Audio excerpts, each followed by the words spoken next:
everyone.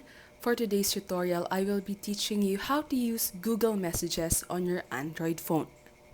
First step, if you don't have Google Messages on your phone yet, open Play Store on your phone or tablet and on the search tab, search for Google Messages.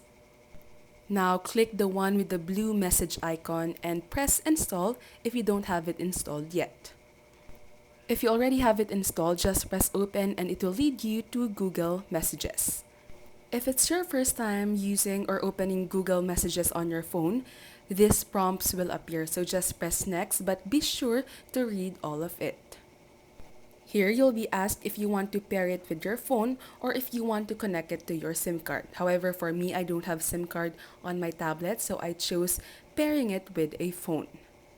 Now, here is the interface or design of Google Messages. When you press the three lines at the top left corner of your screen, you'll see this panel where you can see your stored messages, archived messages, spam, blocked, and so on. In this panel, you'll also see the option to connect your Google Messages with a phone and to choose or change the theme of the application.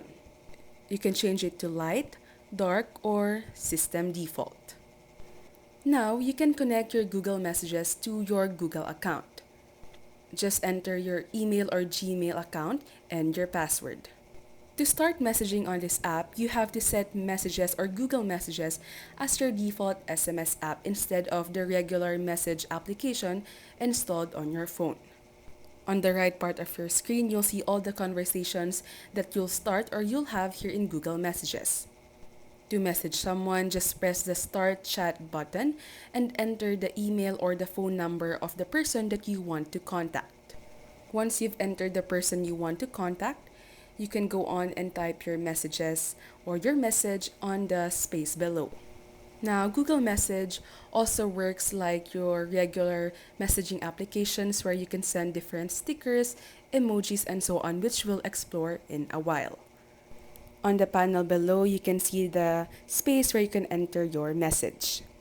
Beside it, you can see a smiley icon where you can choose and send emoticons, smileys, or emojis. You can also press the plus button where here you'll be able to send GIFs or stickers or even send your location and different attachments. You can explore this on your own for you to be able to see the full potential of Google Messages and how this will make your life easier and how it will make messaging more efficient. Here, you'll just see me going through different icons and buttons, and you can do that as well. And that's all for this video. If this helped you, don't forget to press like and subscribe. We hope to see you again on our next videos.